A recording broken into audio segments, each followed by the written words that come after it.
জীবনে দুঃখ কষ্ট আসাটা একান্ত জরুরি। কেন জানেন? মানুষ যখন অতিরিক্ত সুখের মুখ দেখে তখন তার অহংকার প্রচণ্ড বাইরে যায়, তার ডিমান্ড বাইরে যায়। আমার এটা আছে, আমার সেটা আছে, আমার 10তলা বাড়ি আছে, গাড়ি আছে, এত কোটি টাকার মালিক আমি। তখন আল্লাহ কী করে জানেন? আল্লাহ তাআলা তখন তার দেহের ভিতরে অনেক বড় বড় রোগ দিয়ে দেয়। কেন দেয় জানেন? তার অহংকারকে ভেঙে ছন্ন বিচ্ছিন্ন করার জন্য আল্লাহ তাকে বড় রোগ দেয়।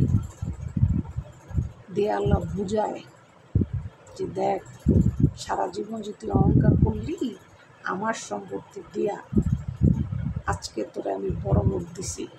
এখন আমি আল্লাহ ছাড়া তোকে কে উদ্ধার করে আমি দেখি। তখন আল্লাহ বান্দাকে বড় বড় রোগ দেয়। দেখবেন কারো ডায়াবেটিস, প্রতিদিন শুয়ের একটা আঘাত গায়ে নেয়, কারো প্রেশার, উচ্চ রক্তচাপ, প্রেশারের কারণে ঘুরে যায়, কারো দেখবেন হার্টের সমস্যা, হার্ট ব্লক হয়ে গেছে, কারো দেখবেন ক্যান্সার, কারো কিডনি গেছে না। আচ্ছা, এই যে বড় বড় রোগগুলো আল্লাহ যে আমাদেরকে দেয়, আপনি কি মনে করেন এগুলো আল্লাহ এমনি দেয়? না, আমাদেরকে পরীক্ষা করে। আল্লাহ এগুলো দিয়ে আমাদেরকে পরীক্ষা করে যে তুই অহংকার করস, কিসের অহংকার করস? তুই কী নিয়ে আসছস দুনিয়ায়? আর যাবি কি নিয়ে? তুই আইসস একলা, তুই যাবিও একলা। তোর এত অহংকার কেন? তোর অহংকার ভেঙে ছন্ন বিচ্ছিন্ন করার জন্যই তোকে আমি এই রোগগুলো দিছি। আর দিছি আমার কথা বেশি স্মরণ করার জন্য তোকে এই রোগগুলো আমি দিছি। কারণ যখন তুই রোগে কাতর হয়ে যাবি তখন আমি আল্লাহকে বেশি বেশি তুই ডাকবি। এই কারণে তোকে আমি এই রোগগুলো দিছি। সবসময় একটা কথা মনে রাখবেন, বিপদ আপদ আমাদের জীবনে যে আসে, আসলে এটা খারাপ লক্ষণ না।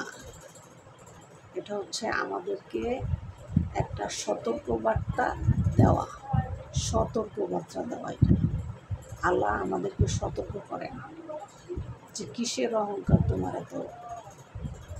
তোমার তো কোনো কিছুই ছিল না, সব তো আমি দিছি, তুমি এত অহংকার কেন করো? এটা আল্লাহ আমাদেরকে বুঝাইতে চায়, আমরা বুঝি না।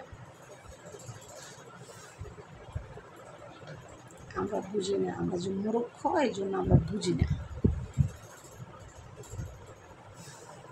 এই জন্য আপদ বিপদ বালা মুসিবত এটা আল্লাহ আমাদেরকে দেয়, আমাদেরকে আল্লাহ তাআলা ভালোবাসেন বলেই দেয়। আল্লাহ বলে তোমাদেরকে আমি যখন মৃত্যু দিব তখন যেন তোমাদের মৃত্যুটা ঈমানের সহিত হয়, এই কারণেই আমি আপদ বিপদ তোমাদেরকে দিয়ে পরীক্ষা করি। এবার বুঝতে পেরেছেন? আপদ বিপদ আসা আমাদের দরকার আছে, অবশ্যই আছে। নাহলে আমরা তো মানুষ, আমাদের অনেক গৌরব, আমার এই আছে, সেই আছে, এটা আছে, সেটা আছে, অনেক গৌরব আমাদের। এই গৌরবকে আল্লাহ ভেঙে ছিন্ন বিচ্ছিন্ন করে কিন্তু দেয়। দেখবেন অনেক মানুষ রাজপ্রাসাদে থাকে, সুখ নাই। কেন নাই জানেন? তার হাড়ের সমস্যা, হাই প্রেশার, ডায়াবেটিস, খাইতে পারে না, ডাক্তার রুটিন করে দিছে অল্প অল্প খাবেন। এটাই হচ্ছে একটা মানুষের জন্য সবচেয়ে বড় সাজা, বুঝছেন? এই জন্য আল্লাহ বলে পৃথিবীতে আমি পাঠিয়েছি আমাকে চিনে আসার জন্য, 10তলা বাড়ি করার জন্য না। আমাকে চিনে আসো। ভালো থাকবেন। আল্লাহ হাফেজ।